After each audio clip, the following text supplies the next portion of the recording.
Right? Yeah, it's Tuesday. Yes. Hello, everybody, and happy Tuesday. Up here in the Northeast, we're having our first nor'easter of the season. So it's a little rainy and wet, and some of the leaves are coming down. Whereabout are you in the world, Michelle? I am in Seattle, and we are having the bomb cyclone with the Oh, that's atmospheric right. river. So we are also, I would say it's like a nor'easter because it's Yep. extremely wet. It's been super windy. So Wow. we're probably having similar weather, except we don't get snow. Are there all sorts of flood warnings and stuff out there from that? Yeah, flood warnings and a lot of trees and electricity outages. Oh, So geez. it's Oh, kind my of gosh. Well, we'll keep intense. our fingers crossed that you don't get affected heavily. Yes, thank you. Awesome. Folks, I'm thrilled to have Michelle on today. And I want to share a little bit about why I'm so excited about having her on, because she deals with something that I know I struggle with. And almost everybody who's come to Campfire struggles with it. I'm pretty sure everybody in the group struggles with it here at Profit Concierge Campground. So it's going to be exciting to pick her brain a little bit and get some helpful tips that she can drop for us. So Michelle Mazur is a messaging expert, and she works with brilliant business owners, which of course all of us are, who are Mhm. shaking things up, right? We're shaking things up, but we have trouble talking about it. At least I do. So what she does is combine tools of successful social movements along with all of the qualitative research skills she earned in her Communications Ph.D. to help craft really powerful, captivating messages. Sorry about that. I'm going to put this on Do Not Disturb. I forgot. Do not disturb. There we go. That won't happen again. So she helps us craft those and those messages that are captivating. She is the author and is updating the 3-Word Rebellion book. She's the host of the Rebel Uprising podcast. She's been featured in Fast Company, Entrepreneur, and Inc. So she knows that speaking about what you do in a clear and captivating way is key to reaching the people you need to reach and help the most, which is evident because she's getting all of these very important magazines and internet sources to pay attention. So, Michelle, welcome, first of all.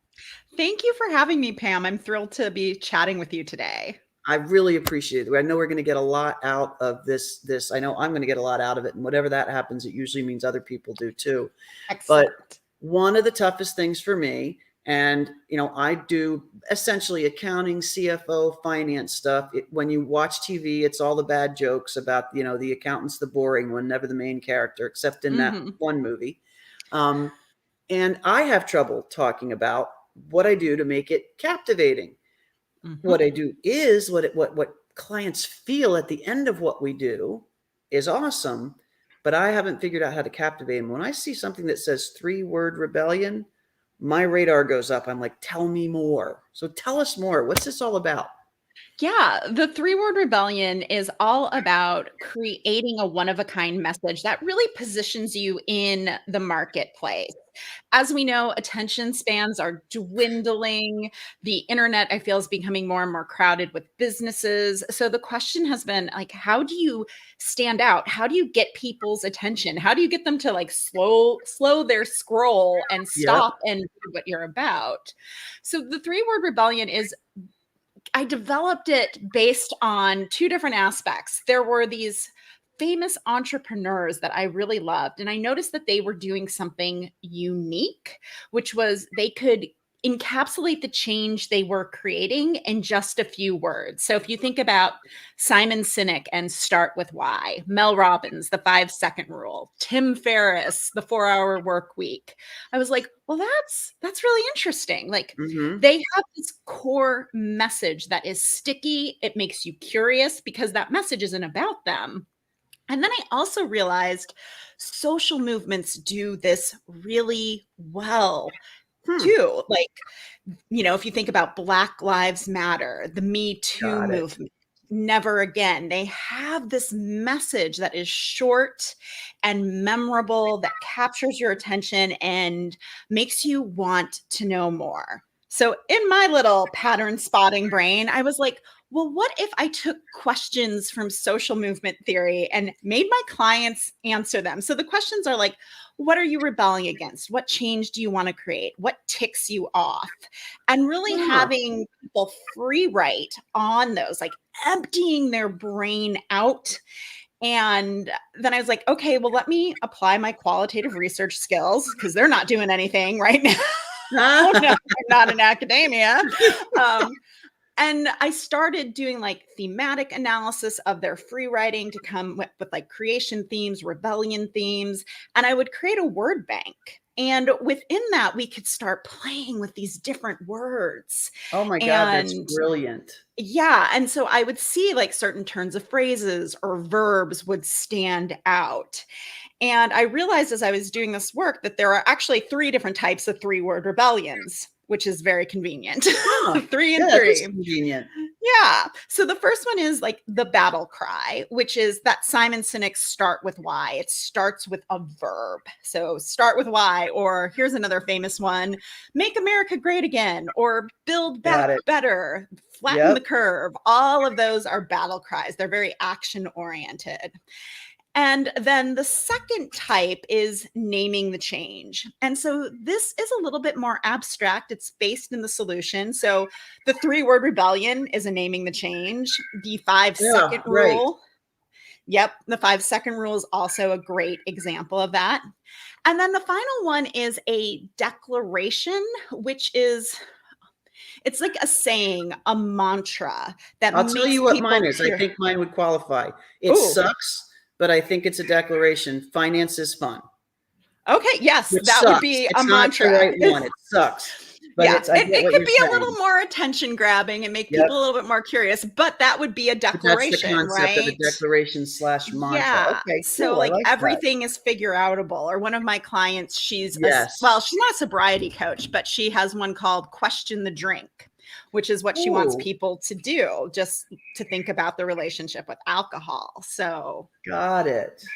those are the different types of 3-word rebellions I've I identified. love the idea too, because what somebody could do, like on their own, a tip for today, is they could go look at all their blog posts that they really love, word bank them, and see what comes up. Yeah. And, it's so interesting to me because when I'm working with a client, I will find a 3-word rebellion in the weirdest place. Yes, they will do the free writing, but then I will also start like looking at blog posts or their website. Okay. I'll start like listening to podcasts. And like the other day I was working with a client and I was having a hard time like gelling in on what her 3-word rebellion is. I'm like, I'm going to go back and look at her website. And it was in the footer. Like it was in the footer. I was like, No oh, way. yes. Like, That's amazing. So they've had it all along. They just didn't know it. oh, yeah. It was really funny because she's like, oh, I don't know. I feel like I've seen this one before. And then after our call, she sent me a message and she was like, oh, yeah, I have seen it before. I actually use it on my YouTube video, like image cards. I'm like, Wow. How mhm. cool. So I love this. So it's get to 3 words, and there are 3 different types. There's action oriented, like the flatten the curve. Yes. There's name the change, like the 5-second rule or the 4-hour work week. And then Mm-hmm. there's a declaration or a mantra. And a bad example of that is like finance is fun. But I know there are probably great. What's Oh, a good yeah. example? Like Marie Forleo's Everything is Figure Outable. There you go. That's your mantra kind of thing. Mm-hmm. Okay. So when I'm really curious because of the way you integrate your analysis skills from all of your study and PhD, et cetera. So what what kind of analytics do you do outside of the word bank? Like what's your magic in that? I mean, it's, I think part of it is just being a resource, or, a researcher at heart, because when you get a PhD, that's what you're trained in Yep. doing. And I think part of the magic is I view words like data points. Got it. And so yes, I am interested in individual phrases, but I'm also looking at things like how many times did you use a certain word? Because Okay. I've done analysis where I'm like, wow, you use the word joy 47 times. That seems to be really important, and it's something we should explore for your message. Got it. So there's different ways to go about like looking at the themes. And For me, it's also about, and I don't know if this is more qualitative research, but I also love unusual words. Okay. Yep. So if somebody uses an unusual word or a really like cool verb, like something like unleash or uncage Got or it. flourish, that is something that stands out to Powerful me. words. So Yeah. it's not necessarily that they have to evoke emotion, or are we trying to evoke emotion with these three words? I think the emotion we want to evoke is curiosity. That is the thing we're going for. We're wanting to open kind of a loop in the brain, because if somebody hears three-word rebellion, they're going to be like, that sounds cool. What is it? And I wonder what my three words are. Like we just Yeah. start thinking. And once So it makes somebody you think. starts, yeah, and once somebody starts thinking about themselves, Yep. we have them, right? They're just like, Got it. oh, yeah, what Got it. I got to figure this one out. I love that. And it's really true. I really like that. And the thing, that's the best thing we can get right now. The biggest thing we can get is the pause. If we Mm-hmm. can get the pause, then it may be that we're not the right thing for them, but at least we're getting them to evaluate whether or not we're the right thing for them. So I really, really like that. Yeah, I mean, and that's really the most important part, is before you can invoke curiosity, is that you Hmm. have to get them to actually stop and be like, "Oh, that's interesting." Yeah. And Otherwise, you're just flicking right through. well, and I think about so much of the messaging that is out there in the online space. We hear about more money, more impact, more ease, take your business to the next level, scale your business, So much trite. thrive, a business you can love. And I'm like, all of that is vague and meaningless, and it's not going to make me think or get my attention. Got it. So I love it. It's not just get your attention, but it's also be specific enough to stand out from the noise. Yes. Yes. I love that. And the thing that I know, like I have tried so many three-word phrases, and I love the science to this, because what you basically said is sit down there and just write to your heart's content or dictate to Mm, your heart's content. yep. What are you rebelling against, or what are you creating? Mm-hmm. All right, so folks, that I'm going to drop that in the comments because I want to make sure people ask those questions to themselves. What are you rebelling against? And Question mark. And to take your time with it too, because I think it's very easy to rebel, right? It's very easy to talk about the things that tick us off, that make us roll our eyes, that we're just like, oh no, not this again. Yeah. And I think the place where you have to really get dreamy and focus on the what if instead of the how is the change you want to create. Yep. There's my little guy who wants to be part of the interview every time. My cat is standing underneath the microphone. There you go. So This one could yeah. very well crawl up on top of my shoulders before we're done. He's chasing a fly, so it depends on where this fly has been alive in our house for days. And someday he'll get it, but it's keeping him quite entertained during the day. So I just leave it there. So one of the things that you talked about just before we got on this call was creating demand for your messaging, like creating messaging that creates demand, I guess, for what Yes. you're doing. Talk to me about that a little bit. I found that very interesting. Yeah, I've noticed that a lot of business owners get into this stage of business where business is solid, right? Like things are moving along, you're making money, but you're never fully booked out. You're never fully at capacity. You're always like a couple of clients short. You know that you could work with more people, make more of a You've still difference. got capacity left. Yeah. And I think this is an area we don't talk about a lot because it's like, well, I have clients and, things are good. Who am I to complain?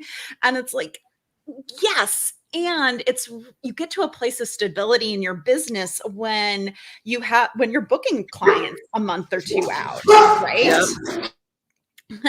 And what I've noticed, and for me especially, is that your messaging is out there and it's the thing that creates demand in your business. It's the way that you become highly referable, especially like the three-word rebellion. One of the beautiful parts about it is people can talk to each other about the three-word rebellion without me attached at all. Like my Yep. audience becomes the messengers of my message. And when those things start happening, when people can refer you so easily because they know Yep. exactly what you do and your marketing is out there in the world and you're creating this body of work, what's happening is you're actually creating demand where people are coming to you for working with you, coming to you because they want you to speak on their podcast Yep. or Yep. to be on their stage or speak to their mastermind group. And really, it's our solid messaging that gives us the ability to create that demand so that we can be at capacity, so we can have a waiting list for our work. I love that, because I tell you, the one thing I've never been able to do is nail the messaging. But one of the questions we've got from one of our This viewers is a is good one. talk to us about that. Yeah. So, what's the difference between messaging and copywriting? How do they work together? Okay. So, the way that I look at it is messaging is the what to say. And yes, you use it in your copy, but you also use it in your marketing. It plays across your business and it also plays across like your client decision journey from, okay, I don't know you at all. How do I get your attention? What conversations do I need to create to get people to raise their hand? What conversations am I creating to make the sale?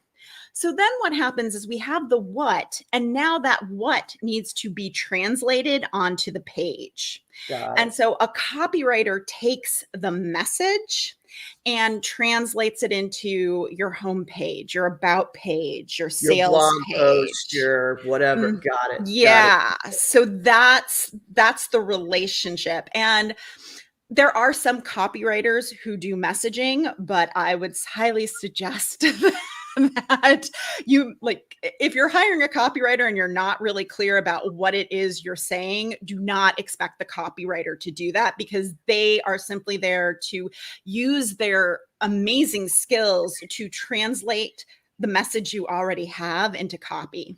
So if your message isn't great, that's huge. Until you said that, that didn't occur to me. So I'm really glad. I'll see who that is that asked this question when I look online, but I can't see it here through StreamYard. But thank you for asking it, because as I thinking about next steps to who I'm going to hire somebody to do copywriting, I need to have this messaging worked out first. This is sequential.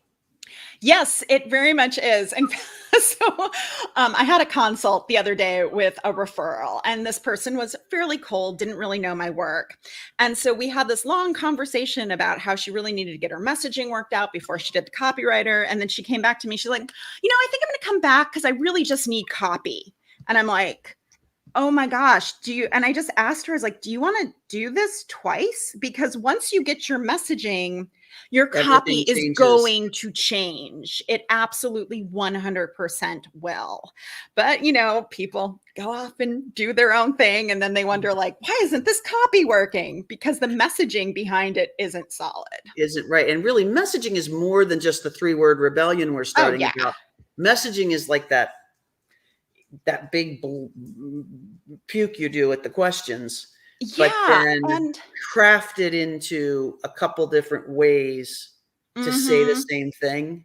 Yeah. So how I approach it is, the first thing I do with clients, we always do some client deep dive work so I can understand their audience and who they are and what they're struggling with and really empathize with them. Then we do the 3-word rebellion. But once we have that, we have to figure out how to get people to buy into it. Because this was the problem I faced. I came up with this idea and I was like, this seems cool. How do I get people to want it?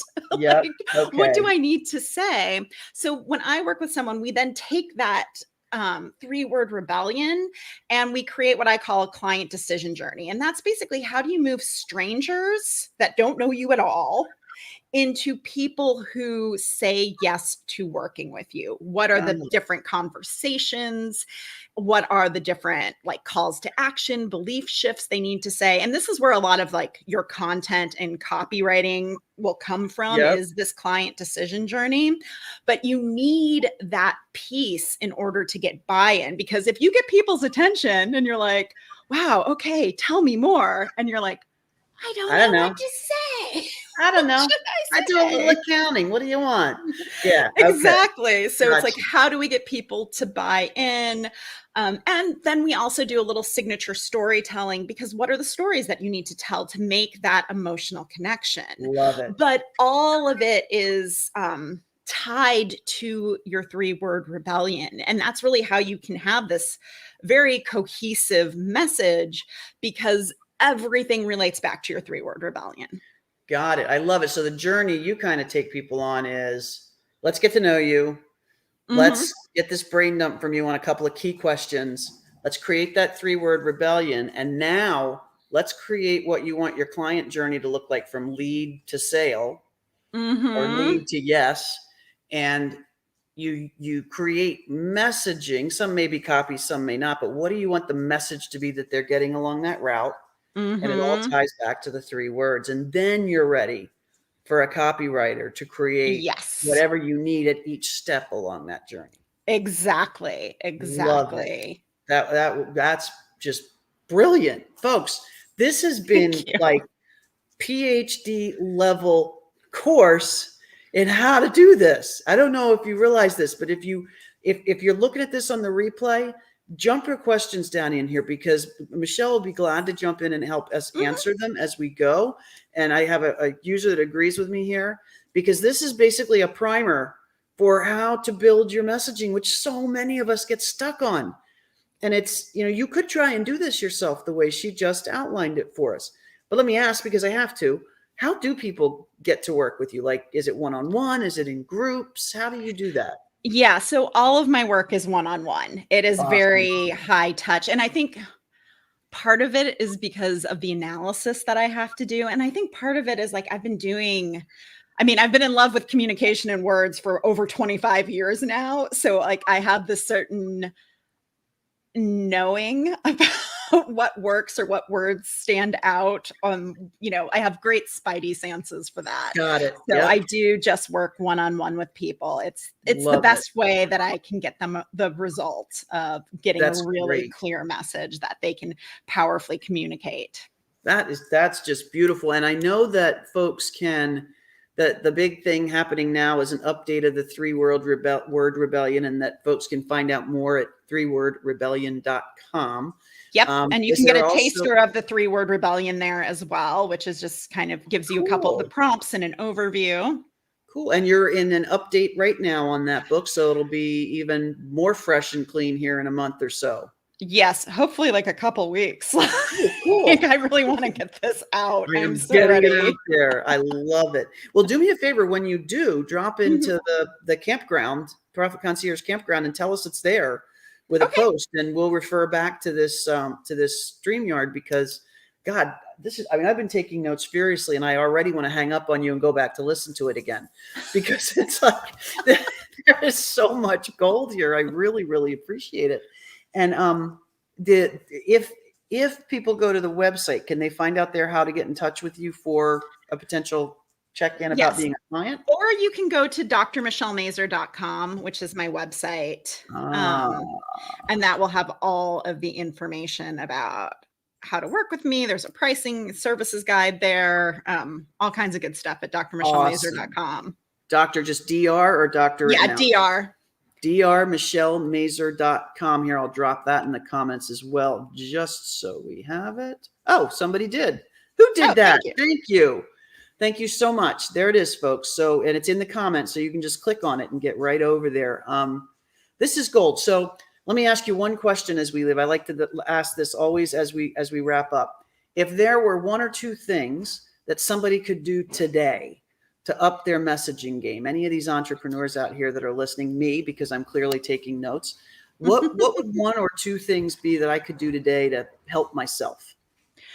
I would say one thing you would want to start with is looking at your website and getting more specific about who you're talking to, about the problem they're solving. Because at this point, like, it's feel like your audience and you've worked with a lot of people. You have a lot of client language. How can you harvest some of that and actually use it on your website so that you're not saying, like, money's tight. No, you could actually start You know what? with I like love something that. specific. Because what you're saying is we have a bazillion assets for this Oh my gosh, so already much. in our ownership. We don't have to pay a Mhm. penny for them. If we just go back and reread our own blogs and look at our own website and our Facebook posts and a testimonial or two, Or if you even do client intake recordings, forms. Yeah. intake forms, client recordings. That's a Yes. great tip. Yeah, so getting specific, and then I would say dive into the free writing. It would be tip number 2 because A, it's fun. B, even if you don't find your 3-word rebellion, you're going to create a lot of content ideas that you can share. Yeah. And you are going to realize like, "Oh, I have a lot to say." So then you can start posting some of those things you're rebelling against or what you want to see different in your industry.